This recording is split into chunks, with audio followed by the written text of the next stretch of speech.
तुम्हाला कसं होतं तुम्हाला सर्वांना माहिती आहे आणि आपण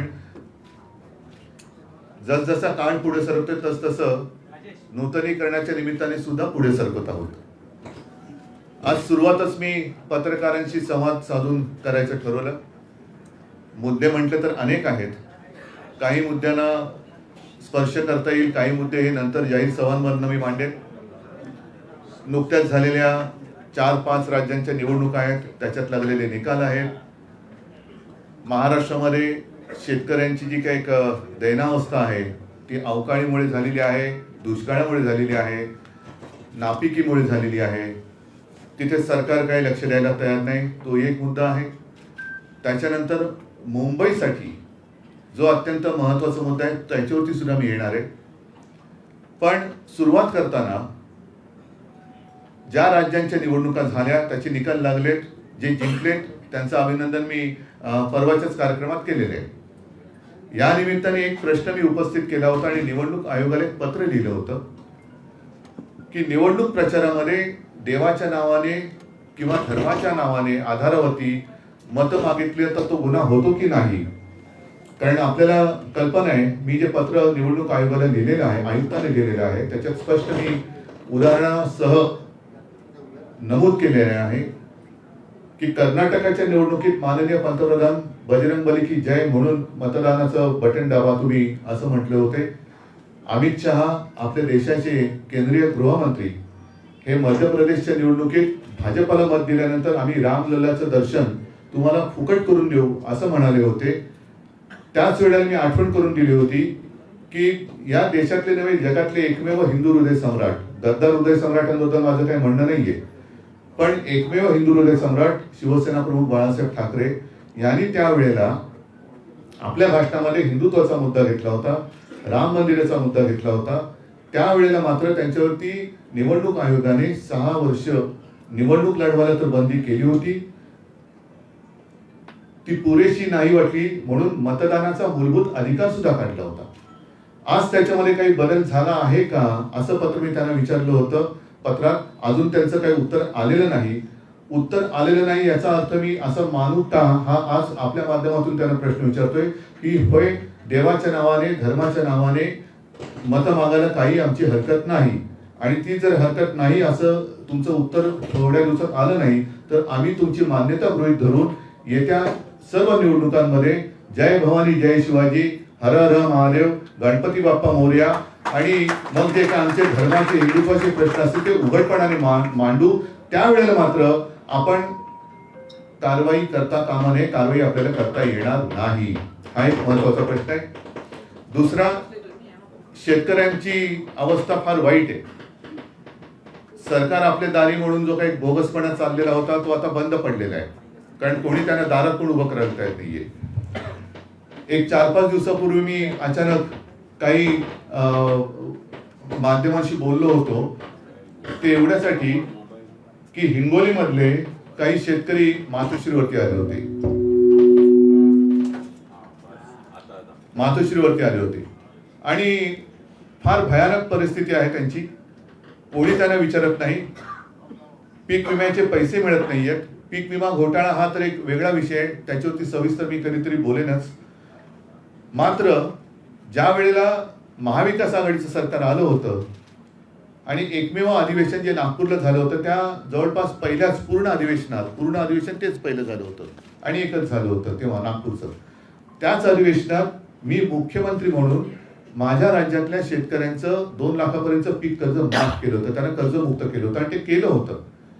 त्यानंतर मात्र ज्या ज्या नैसर्गिक आपत्त्या आल्या त्याही वेळेला आम्ही मदत केली होती. अगदी NDRF SDRFच्या निकषा पलीकडे जाऊन मदत केली होती.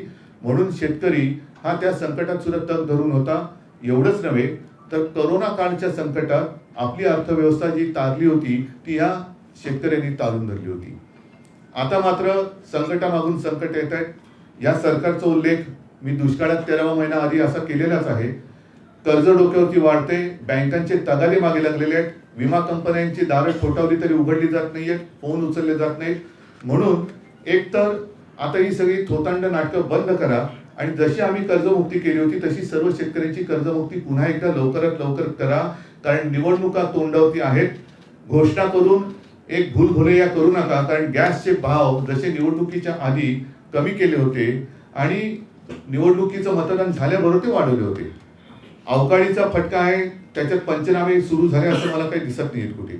म्हणून मी सर्व शिवसैनिकांना आणि जिल्हा प्रमुखांना सूचना दिलेल्याच आहेत. त्याच्याप्रमाणे काल नाशिकमध्ये फार छान मोठा मोर्चा जाब विचारण्यासाठी पार पडलाय. मी महाराष्ट्रातल्या सर्व माझ्या जिल्हा प्रमुखांना आणि पदाधिकाऱ्यांना पुन्हा एकदा सांगतोय, जिथे जिथे शेतकरी संकटात आहे तिथे त्यांच्या सोबत जिल्हाधिकारी कार्यालयावरती मोर्चाने जा आणि जाब विचारा की तुम्ही पंचनामे कधी करणार आहात, विमा कंपन्यांना विचारा तुम्ही आमची नुकसान भरपाई कधी देणार आहात, सरकारला विचारा तुम्ही कर्जमुक्ती करणार आहात की नाही. हे सगळे प्रश्न आता ऐरणीवरती घेऊन ते मांडावेच लागतील आणि सोडवावे लागतील. हे राज्याचे सगळे विषय आहेतच. ते झाल्यानंतर मी जो मुंबईचा मोठा प्रश्न आता उद्भवणार आहे येत्या काही वर्षात तो आहे धारावीचा. कारण धारावीचा विकास झालाच पाहिजे. पहिला प्रथम आमची मागणी आहेच की धारावीमध्ये जेवढे जण राहत आहेत त्यांच्या घरातल्या उद्योगांसह त्यांना तिथल्या तिथे त्यांचं पुनर्वसन झालंच पाहिजे. ही शिवसेनेची आग्रही मागणी आहेच.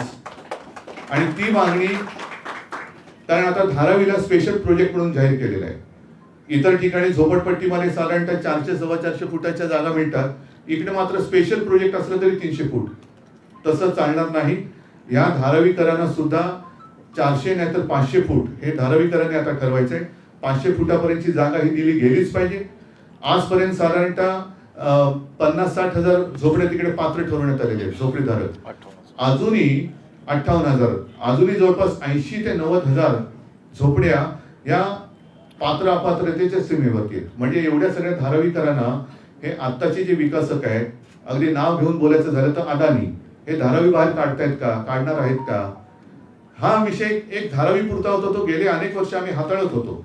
प्रत्येक वेळेला धारावीकर हे माझ्याकडे येतात. धारावी बचाव अशी त्यांनी ती एक चळवळ सुद्धा सुरू केलेली आहे आणि धारावी पुरता विषय मर्यादित होता. त्याच्यामध्ये आताचं जे सरकार आलेलं आहे त्यांनी खास सवलती ह्या अदानींना दिलेल्या आहेत. आमचा कोणत्या व्यक्तीला मी अदानी बोलतो कारण आज अदानींना ते टेंडर मिळालेले आहे म्हणून मी अदानी बोलतोय. उद्या दुसरं कोणी असतं आणि ह्या सवलती त्याने दिल्या असत्या तर आम्ही त्यांच्या नावाने बोललो असतो. हा विषय आता केवळ धारावी पुरता मर्यादित न राहता हा मुंबईच्या भवितव्याचा झालेला आहे. कारण एक तर आमची जाहीर मागणी मी जी दसऱ्याच्या मेळाव्यात केली होती की ही जी सगळी मोठी जागा आहे, आजपर्यंत तिकडे पिढ्यानपिढ्या धारावीकर झोपडपट्टीमध्ये राहत आहेत. म्हणजे सगळी गलिच्छ अशी ती वस्ती आहे. आज तिला सोन्यापेक्षा जास्त भाव आलेला आहे. म्हणून या सगळ्यांची नजर धारावीवरती आलेली आहे. मग त्या धारावीमध्ये माझ्या गिरणी कामगारांना घरं मिळाली पाहिजेत, पोलीस कर्मचाऱ्यांना मिळाली पाहिजेत, सरकारी कर्मचाऱ्यांना मिळाली पाहिजेत, सफाई मजदुरांना मिळाली पाहिजेत. धारावीकरांना तर पहिली मिळालीच पाहिजे कारण त्यांचा हा अधिकार आहे. त्यांचं पुनर्वसन त्यांच्या घरातल्या अगदी सूक्ष्म आणि लघु या उद्योगासह तिथे त्यांना ती जागा मिळाली पाहिजे. त्याच्या पलीकडे ज्या सोयी सवलती म्हणतोय ती विशेष सवलत आहे TDRची. तिथे जो काही निर्माण होणारा TDR आहे तो मुंबईभर वापरण्याची मुभा देण्यात येते. मुंबईभर वापरण्यात येत असताना एक तर TDRची बँक केली जाणार आहे. त्याच्यात साधारणतः हा एक लेख परवा लोकसत्तेमध्ये आला होता, धारावीच्या TDRचा तिढा. हा वाचण्यासारखा आहे मुद्दामून. त्याच्यात त्यांनी व्यवस्थित दिलेलं आहे की इतर विकासकांना सुद्धा पहिल्या प्रथम TDR जर वापरायचं असेल तर 40% अट ही टाकली की तुम्ही अदानीकडनंच तो TDR घेतला पाहिजे. मग ही जर TDRची सक्ती तुम्ही करणार असाल तर माझं मत आहे की ती अदानीला का देता, सरकारने एक कंपनी स्थापन करावी. जसं BDD चाळीचा विकास हा म्हाडा करते आहे तसं धारावीचा विकास हा सरकारने करावा आणि बँक म्हटल्यानंतर तिचा ताबा हा सरकारकडे असायला पाहिजे. TDR विकत घ्यायचा असेल आणि ती सक्तीची होणार असेल मागणी तर हा TDR सरकारकडनं विकत घेतला जायला पाहिजे. कारण नाहीतर आजपर्यंत त्याला एक ते इंडेक्सेशन हा एक शब्द होता, तो कोणाच्या काळात काढला वगैरे हा एक भाग असू शकेल. पण आता मात्र धारावीचा TDR धारावीच्या दराने कुठेही वापरता येईल. म्हणजे काही ठिकाणी स्वस्त होईल, काही ठिकाणी महाग होईल. पण म्हणजे असा की बाकीच्यांकडे शिल्लक असलेला TDR हा कोल्ड स्टोरेजमध्ये जाईल आणि पहिल्या प्रथम अदानींचं भलं कसं होईल ह्याचा विचार याच्यात केला गेला. हे आम्हाला मंजूर नाहीये. जर TDR बँक करणार असाल तर ती सरकारचीच असायला पाहिजे. एक तर TDR कोणत्या आधारावरती तुम्ही गृहीत धरलेलं आहे त्याचं काही नाही, कारण अजून धारावीमध्ये सर्वेच झालेला नाहीये. त्याच्यामुळे TDR किती तुम्ही वापरणार, किती निर्माण करणार, आणि या TDRचा दुरुपयोग जसं एअरपोर्ट अथॉरिटीच्या जागांमध्ये तिथल्या विकासकांनी केला आणि असं तुरुंगात आहे तसा झाला, तर हे महाशय तुरुंगात जाणार आहेत का? त्यांना टाकण्याची हिंमत तुमच्यात आहे का? त्याच्यामुळे पहिल्या प्रथम एक तर सर्वे झाला पाहिजे व्यवस्थित, तो सुद्धा धारावीकरांना कुठे धाकदपटच्या पैशाच्या दमदाटीच्या जोरावर झालं तर शिवसेना हा सर्वे हाणून पाडेल. कुठेही दमदाटी चालणार नाही. आणि तिथल्या धारावीकरांचं परत एकदा सांगतो, पुनर्वसन तिथल्या तिथेच झालं पाहिजे. त्याच्यामध्ये आता माहीम निसर्ग उद्यान तुम्ही धरलंय का, खाडी धरले का, रस्ते धरलेत का, या सगळ्या हो या गोष्टी धरल्यात का याचं स्पष्ट पाहिजे. दुसऱ्या या लेखामध्ये एक महत्वाचा मुद्दा आहे की साधारणतः असे प्रोजेक्ट करताना सजेशन ऑब्जेक्शन हे जनतेकडनं घेतलं जातं. त्या घेण्याच्या आधी सरकारने हमी दिली की आम्ही सगळे तुम्हाला करून देऊ. हे सरकारने कोणत्या आधारावरती केलं? जर का तुम्ही अजून सजेशन ऑब्जेक्शन आम्हाला कोणाला काही बोलायलाच दिलेलं नाही, जर तुम्ही तसं करणार असाल तर आम्ही सुद्धा आज शिवसेना प्रशासनात नाही, पण शिवसेनेची ताकद ही प्रशासनात असणं आणि नसणं याच्यावरती नाही. शिवसेनेची ताकद ही रस्त्यावरती, आणि ती रस्त्यावरची ताकद आज पुन्हा एकदा तुम्हाला जाब विचारण्यासाठी रस्त्यावरती उतरणार आहे. ह्या सगळ्या प्रकरणामध्ये सरकारला नेमका काय फायदा होणार आहे हे कुठे तसं काय झालेलं नाही आहे. कारण 20% सरकार आणि 80% अदानी. बरं, याच्यामध्ये रेल्वेची जागा कोण खरेदी करणार, ते कोणत्या दराने काय करणार, सेवा सुविधा, एवढ्या सगळ्या वस्तीला जर ते दार बंद करून घ्या, एवढ्या सगळ्या वस्तीला पाणी कुठून आणणार, त्याच्यानंतर त्यांच्या सगळ्या ड्रेनेजची जी सोय आहे ती कुठून करणार, रस्ते कसे करणार. एक तर आजच नियोजन शून्य विकास कामांमुळे मुंबईकरांचा जीव घुसमटलेला आहे. एवढं प्रदूषण माझ्या तरी आयुष्यात आजपर्यंत मी काय कोणी पाहिलं नसेल एवढं प्रदूषण हे मुंबईमध्ये होते. केवळ आणि केवळ हे सरकार कॉन्ट्रॅक्टरसाठी काम करते. मग ती रस्त्याची कॉन्ट्रॅक्ट असतील, आणखीन कसली कॉन्ट्रॅक्ट असतील, म्हणजे प्रदूषण एक तर नियोजन शून्य कामांमुळे प्रदूषण, मग ते प्रदूषण रोखण्यासाठी पुन्हा त्याच्यावरती यंत्र, त्याचं कॉन्ट्रॅक्ट, ते होऊ नये म्हणून त्याचं कॉन्ट्रॅक्ट, हे सगळं कॉन्ट्रॅक्टरचं सरकार आहे. आणि मुंबईतले 3 महत्वाचे प्रकल्प म्हणजे जिकडे आता क्लस्टर प्रोजेक्ट होत आहेत हे सुद्धा हे यांच्या घशात किंवा खिशात घालण्याचं काम सरकार करते. ह्याच्यामधले 3 जे मोठे प्रकल्प माझ्या कानावरती आले ते म्हणजे अभ्युदय नगर, त्याच्यानंतर आदर्श नगर आणि वांद्रा रेक्लेमेशन. याचा पुनर्विकास हा सुद्धा अदानींना देण्यात येण्याचं घाटतंय. म्हणजे सगळं काही पूर्वी एक आपण म्हणायचं वाक्प्रचार, तसं भूमी गोपाल की, तसं मुंबई अदानी की. ही मुंबई मराठी माणसाने 1960 साली रक्त सांडून बलिदान देऊन मिळवलेली आहे. ही आम्हाला कोणी आंदण दिलेली नाही आणि आम्ही ती कोणालाही आंदण देऊ देणार नाही. आणि याकरता सरकारला जाब विचारण्यासाठी, अदानीने सुद्धा स्पष्टीकरण विचारण्यासाठी येत्या 16 तारखेला शिवसेनेचा प्रचंड मोर्चा हा धारावीतून अदानींच्या ऑफिसवरती जाईल. कारण हे कोणीतरी बोललं पाहिजे, कोणीतरी विचारलं पाहिजे. धारावीकरांना सुद्धा मी आवाहन करतोय की तुमच्यासाठी तुमचं निमित्त आहे, तुमच्या जागा बळकावू देऊ नका. जर कोणी गुंडगिरी करायला आलं तर शिवसेनेकडे या. शिवसेनेचे मर्द शिवसैनिक तुमच्या सोबत तिकडे या गुंडांना सरळ केल्याशिवाय राहणार नाही. आणि सरकारला सुद्धा मी सांगतोय की तुम्ही नावाप्रमाणे मिंदे होऊ नका, कारण तुमचे सुद्धा दिवस भरत आलेले आहेत. सुप्रीम कोर्टाची तारीख जवळ येत चाललेली आहे. इथे काही जरी झालं तरी सुप्रीम कोर्ट बसलेलं आहे वरती. त्याच्यामुळे तुम्ही जाता जाता आपली मुंबा आई, मुंबा देवीच्या नावावरनं पडलेलं नाव आहे मुंबई, हे कोणाच्या तरी सांगण्यावरनं कोणाची तरी धुणी भांडी करताना केवळ आणि केवळ आपल्याला खुर्ची मिळाली म्हणून ती आंदण देऊ नका. हे पाप, मुंबईला खतम करण्याचं पाप हे कोणी करू नये. आणि जसं मी धारावीकरांना आवाहन करतोय तसंच मुंबईतल्या सर्व जातपात धर्म पक्ष सगळ्यांना आवाहन करतोय की मुंबईचे प्रेमी जे आहेत, कारण मुंबई ही कोणाला रिकाम्या हाताने आणि रिकाम्या पोटाने झोपायला देत नाही. जे जे येतात त्यांना मुंबई आसरा देते आणि त्यांच्या कष्टावरती मुंबई आहे. तर मराठी माणसांनी पण आलंच पाहिजे. जेवढे जेवढे मुंबईकर आहेत, जे मुंबई प्रेमी आहेत, त्यांनी 16 तारखेला हा आपल्या मुंबई बचाव नाही, मुंबई बचाव शब्द एवढं बोलण्यामुळे आम्ही काही कमकुवत झालेलं नाही. मुंबईच्या कडे वाकड्या डोळ्याने बघाल तर याद राखा हे सांगण्यासाठी 16 तारखेचा मोर्चा धारावीतून निघून अदानीच्या कार्यालयावरती जाईल. आणि दुसरा पण मुद्दा आहे, कारण आता जसं हे प्रकल्प एक एक त्यांच्या घशात घालतात तसं वीज बिलं सुद्धा अमाप यायला लागलेली आहेत. तो वीज बिलाचा सुद्धा जो प्रश्न आहे तो मुंबईभरांचा आहे आणि तो सुद्धा त्याचं सुद्धा कॉन्ट्रॅक्ट किंवा ते सुद्धा काम हे अदानीच करण्याचं आहे.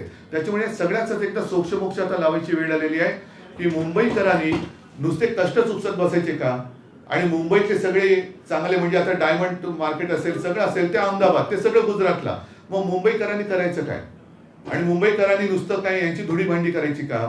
तर ह्या सगळ्याचा एक आता तुकडा पाण्याची वेळ आलेली आहे. म्हणून मी वीज बिलाचा आहे, धारावीचा आहे, एकूण TDRचा आहे, बाकीच्या झोपडपट्ट्या योजना ज्या काही धोक्यात येणार आहेत त्यांचा आहे, आणि एवढं केल्यानंतर जे घरं घेणारे सर्वसामान्य माणसं आहेत त्यांना याचा फायदा काय होणार आहे.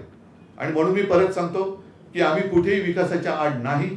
आम्ही विकासाच्या आड असतो तर शिवसेनेकडे मुंबई असताना जो विकास आम्ही केला तो झालाच नसता. कोस्टल रोड हे आमचं स्वप्न हे येत्या 1-2 वर्षात आता पूर्ण होईल. असे मुंबईतले आम्ही जलबोगदे केलेले आहेत, अनेक रस्ते केले आहेत, उड्डाण पूल केलेले आहेत, बऱ्याच गोष्टी केलेल्या आहेत. करोना काळात मुंबई आणि धारावी मॉडेल हे सगळ्या जगात त्याची वाहवा झाली. धारावी मॉडेल त्यावेळेला हे कुठेही नव्हते.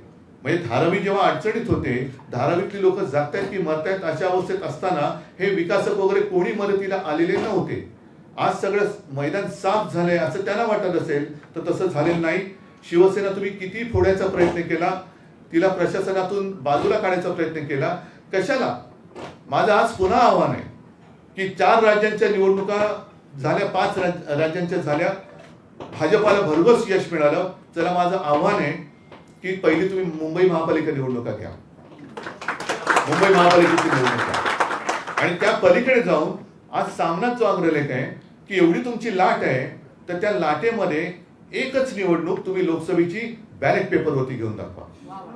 बॅलेट पेपरवरती म्हणजे आमच्याही मनामध्ये शंका नको, कारण आता सगळं वातावरण विरोधात असताना मध्ये सगळे जे काही एक्झिट पोल आणि काय सगळे पोल बिल येत होते ते उलटे पालटे करणारे निकाल लागतात. हे कसं घडलं हे मतदाराला हा प्रश्न पडत असेल तर ती शंका दूर करायला एकच निवडणूक, जर दम असेल तर बॅलेट पेपरवरती घ्या. बॅलेट पेपरवरती मतमोजणी करायला वेळ लागत असेल मान्य आहे, पण ज्या वेळेला निवडणुका लांबवल्या जातात, अगदी सिनेटची निवडणूक सुद्धा, साधी सिनेटची निवडणूक तुम्ही लांबवताय त्याच्यात वेळ नाही जात. मग मतमोजणीसाठी जिकडे लोकशाहीचं आणि देशाचं भवितव्य ठरवणारी निवडणूक आहे तिला मतमोजणीसाठी 2-3 दिवस लागले तर त्याच्यात फरक काय पडतो. आज सुद्धा महापालिकेची निवडणूक वर्ष 1.5 वर्ष तुम्ही पुढे ढकललेली आहे, त्याच्यात वेळ नाही जात. तर तो जो वेळ आहे त्याच्यापेक्षा हा वेळ अगदी कमी आहे. तर तुमच्यात हिंमत असेल आणि तुमच्यात एवढा आत्मविश्वास भरला असेल तर उद्या होणारी लोकसभेची निवडणूक ही एकच निवडणूक देशभर बॅलेट पेपरने यांनी घेऊन जिंकून दाखवावी, आणि नाही तर पहिली मुंबई महापालिकेची निवडणूक यांनी बॅलेट पेपरवरती घेऊन दाखवावी. असो, हे सगळे प्रश्न आहेत, पण हा विषय जेव्हा मुंबईकरांच्या गळ्याशी आलेला आहे तेव्हा हा फास तोडण्याचं काम शिवसेना केल्याशिवाय राहणार नाही. आणि परत सांगतो, शिवसेना कुठे प्रशासनात नाही म्हणून आता मोकळं राहणे असं ज्यांना वाटत असेल त्यांना वटणीवर आणण्यासाठी 16 तारखेला धारावीतून अदानींच्या ऑफिसवरती शिवसेनेचा विराट मोर्चा धडकणार आहे. मी तमाम मुंबई प्रेमींना आवाहन करतोय, आपण सगळेजण त्याच्यात सहभागी व्हा.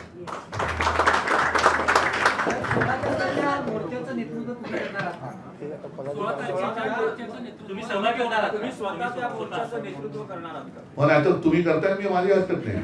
तुम्ही करणार असाल तर तुम्ही करा, मुंबई प्रेमींनी करावं, मी तर करणारच आहे. या मोर्चाचं नेतृत्व मी करणार, पण तुमची तयारी असेल आणि तुम्ही करत असाल तुम्ही जरूर करा. वेळ किती झाली? 3. हा, 16 तारखेला दुपारी 3 वाजता धारावीतून हा मोर्चा निघेल. माझ्या आव्हानामध्ये मी तमाम मुंबई प्रेमींना आवाहन केलेले आहे. त्याच्यात जात पात धर्म पक्ष सगळ्यांना सांगितलेलं आहे.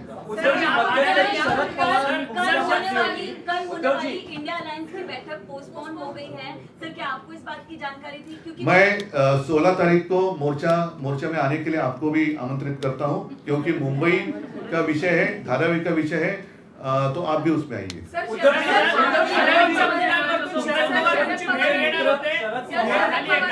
अदानींच्या बाजूने भूमिका दिसते आहे आणि मध्यंतरी त्यांनी असं म्हटलं होतं की अदानी धारावी विकास प्रकल्पाबाबतीत उद्धव ठाकरेंचे जर काही मतभेद किंवा गैरसमज असतील तर ते मी भेटून दूर करेन.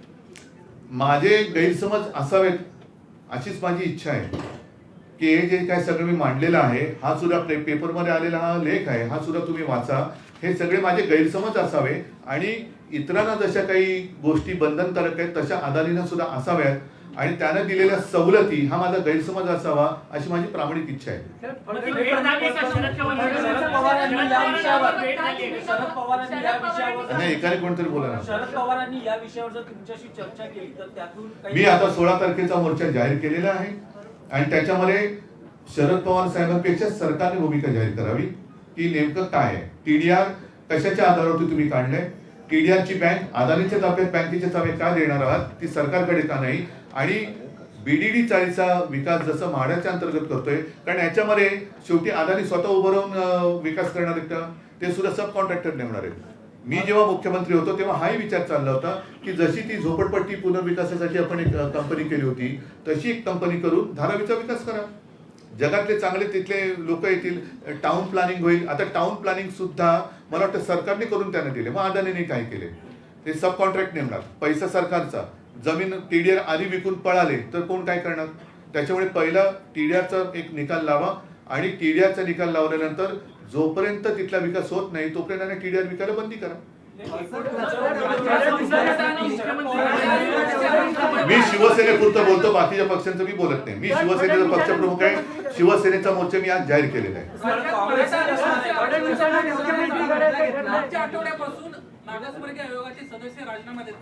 मला असं वाटतं की ते सगळे विषय आज मी ह्याच्यात गुंतागुंत करत नाही. प्रत्येक प्रश्नाचं वेगळं महत्व आहे. आज मात्र हा मुंबईच्या जीवाभावाचा प्रश्न आहे, शेतकऱ्यांचा मी मांडलेलाच आहे. त्याच्यासाठी माझ्या पदाधिकाऱ्यांना मोर्चे काढायचे मी आदेश दिलेत. मी सुद्धा काही वेळेला तिकडे सुद्धा जाईन. धारावीच्या मोर्चाचं नेतृत्व मी करणारच आहे. मी आपल्यालाही सुद्धा सांगतोय की आपण नेतृत्व करू शकत इच्छित असेल जरूर या, कारण आपण सुद्धा मुंबईकर आहात. सर, क्लस्टर डेव्हलपमेंटचा तुम्ही मुद्दा घेतला. क्लस्टर डेव्हलपमेंटला धरून कुठेतरी मुंबईकरांची दिशाभूल केली जाते सरकारकडनं. नाही, सगळे एकासाठी का, सरकार हे कोण चालवतंय आणि सरकार कोणासाठी चालवत आहे, आणि त्याच्यामध्ये तुम्ही नुसती गुलाबी स्वप्न दाखवून आज सुद्धा माझ्या कानावर आलं की धारावीकरांना जे काम चालू असताना तिथून त्यांना जे जागा देणार आहेत त्या तिथल्या 10 किलोमीटरच्या परिसरात म्हणजे तिथे मिठाघरं सुद्धा येतात. मग एकदा तिकडे घरं दिल्यानंतर परत तिकडे त्यांना घरं देणार का, तर तिथल्या तिथे घरं जसं बीडीडी मध्ये आम्ही केलं होतं, सुरू केलं तसं तुम्ही धारावीत करा आणि विकास करून तिथल्या लोकांना पहिलं घरं उद्योगासह, कारण त्याच्यात कुंभारवाडी पण आहेत, बऱ्याच बारकावे, तर त्या सगळ्यांना त्यांचे उद्योगधंदे तिकडे करता येतील. आणि त्या व्यतिरिक्त मी म्हटलं जसं गिरणी कामगार आहेत, पोलीस कर्मचारी, सरकारी कर्मचारी, आणि ते सगळं झाल्यानंतर तुम्ही काही प्रमाणात इतरांसाठी घरं बांधा, जरूर बांधा. पण जे माझ्या मुंबईचं आर्थिक केंद्र गुजरातला पडवलं होतं तसं एक आर्थिक केंद्र मला धारावीत पाहिजे. एक आर्थिक केंद्र मला धारावीत पाहिजे, कारण धारावीच्या बाजूची सोन्यापेक्षा जास्त मोलाची जागा बुलेट ट्रेनच्या घशात घातली. कशासाठी घातली, काय मुंबईला उपयोग आहे त्याचा. तर मुंबईमध्ये सुद्धा आर्थिक केंद्र पाहिजे. जे उद्योग मुंबईच्या बाहेर पळवले जात आहेत ते थांबले पाहिजेत. तुम्ही सगळं मुंबईतल्या गुजरातला नेणार म्हणजे मुंबईला काय तुम्ही उकिरडा करण्याचा विचार, मुंबई तुम्ही एका माणसाच्या घशात घालायला बघताय, तर ते नाही होणार.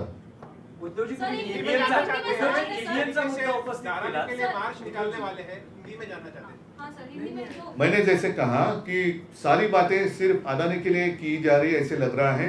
टीडीआर की बात तो मैंने की कि टीडीआर की एक बैंक बनाने जाने वाले हैं जिसका अधिकार सरकार के पास होना चाहिए, और टीडीआर अगर इस्तेमाल करना है तो पहले वहाँ के जो जितने धारावीकर हैं उनको वहीं पे पहले घर देना ही चाहिए, और वो भी 300 फुट वगैरह नहीं, जैसे 400 फुट हो या 500, वो तो देना ही चाहिए. साथ ही साथ मेरे पुलिस कर्मचारी है, गिरणी कामगार है, सफाई मजदूर है, सबको घर दे दो वहाँ, गवर्नमेंट के कर्मचारी है. और उसके बाद जो आर्थिक केंद्र मुंबई में होने वाला था वो गुजरात में लेके गए, वैसा दूसरा आर्थिक केंद्र मुझे धारावी में चाहिए. मुंबई कोई किसी की बर्तन मांजने वाली कोई कंपनी नहीं है. मुंबई देश को संभालती है. आज तक जितना रेवेन्यू सेंटर में जाता है माना जाता है 35 से ज़्यादा % अकेली मुंबई देती है. तो इसलिए मुंबई को आर्थिक राजधानी कहते हैं. तो वो शायद कुछ लोगों के पेट में दर्द होता है कि अरे मुंबई क्यों, हमारा गांव होना चाहिए. करो ना, अपना गांव का विकास करो, लेकिन इसका मतलब ये नहीं कि मुंबई को खत्म करो, हम नहीं होने देंगे. इलेक्शन कमीशन को जो आपने पत्र लिखा था धन को लेकर, इलेक्शन कमीशन को जो आपने पत्र लिखा था धन को लेकर जो वोट हो रही है आज तक इसका कोई उत्तर आया नहीं। शायद 20-25 दिन तो हुए, चुनाव के पहले मैंने लिखा था और थोड़े दिन मैं इंतजार करूंगा, एक बार शायद और पत्र लिख लूंगा, लेकिन इलेक्शन कमीशन से कोई जवाब नहीं आया तो मैं मान लूंगा कि अब मैं भी आगे आने वाले चुनाव में जय शिवाजी जय भवानी हर हर महादेव गणपति बप्पा मोरया हिंदुत्व का प्रचार कर कर अगर वोट मांगू तो वो अपराध नहीं होगा। सर, एक चौंकाने वाला रिपोर्ट सामने आया है नेशनल क्राइम रिकॉर्ड ब्यूरो का, जिसमें बताया गया है 2022 में सबसे ज्यादा जो अपराध महिलाओं के प्रति हुए हैं वो मुंबई शहर दूसरा है और महाराष्ट्र राज्य दूसरा है। और अगर पहले की बात करें तो उत्तर प्रदेश राज्य पहला है और पहला शहर दिल्ली है। तो 2022 में 6000 से अधिक अपराध महिलाओं के खिलाफ हुए हैं मुंबई शहर में। क्या कहना चाहेंगे इसे लेकर? और क्या कहना चाहिए, कहने की जरूरत ही नहीं है। मैंने उस वक्त कहा था, मराठी में बोललो होतो की सरकार चालवायला नालायक आहे। दूसरा शब्द क्या है मुझे बताओ।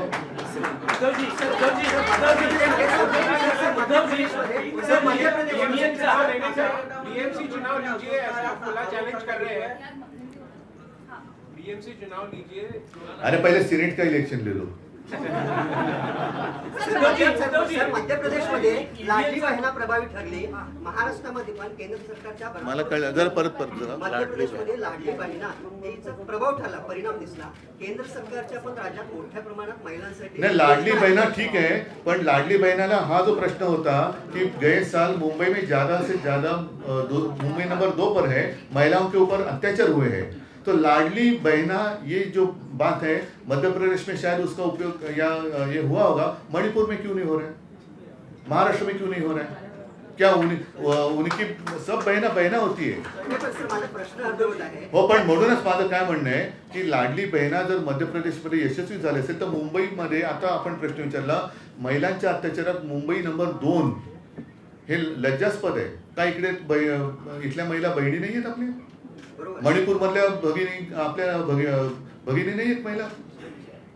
नाही, पण केंद्र सरकारच्या मोठ्या प्रमाणात सर योजना आहेत। ईव्हीएमच्या मुद्द्यावर तुम्ही भूमिका मांडली, आज सामनामध्ये ही भूमिका मांडली गेली आहे, पण 5 राज्यांच्या निकालानंतर देवेंद्र फडणवीसांची प्रतिक्रिया आली होती। ते म्हणाले की आता भाजपच्या विजयानंतर ईव्हीएम वर खापर फोडलं जाईल, तर तेच आता पुन्हा सुरू झालं। माझं म्हणणं तेच आहे। ऐका एक मिनिट, फक्त साहेब माझा एक प्रश्न पूर्ण होते की जेव्हा विरोधी पक्ष जिंकतात तेव्हा ईव्हीएमच्या बाबतीत भूमिका नसते, पण भाजप जेव्हा जिंकतो ऐका एक मिनिट ऐका महापालिकेत म्हणून माझं मत असं आहे की एकदा याचा विषय संपवून टाका, कारण ज्या वेळेला काँग्रेस जिंकत होते तेव्हा इथलेच हे जे आता मध्ये ज्यांचे काही चित्रफिती आपल्या माध्यमातून आल्या होत्या तेच ईव्हीएमच्या विरोधात लढत होते, त्यांनीच आम्हाला एक प्रेझेंटेशन दिलं होतं। तर हे उघडं सत्य आहे। त्याच्यामुळे त्याच्याबद्दलची शासनकथा, माझं उलट मी देवेंद्रजींच्या बाजूने बोलतोय की तुमची लाट आहे हे आणि ईव्हीएमचा संशय खोटा आहे, तो खोटा ठरवण्यासाठी एकदा बॅलेट पेपरवरती निवडणुका घ्या, म्हणजे हा विषय संपून जाईल।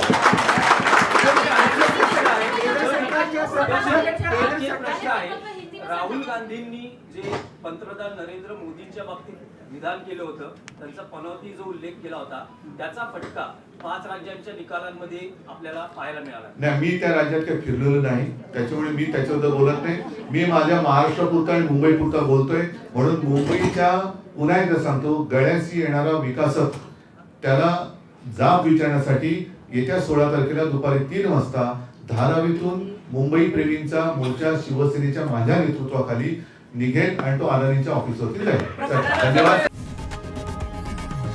लोकशाही मराठी ऐका, पहा, जागरूक रहा।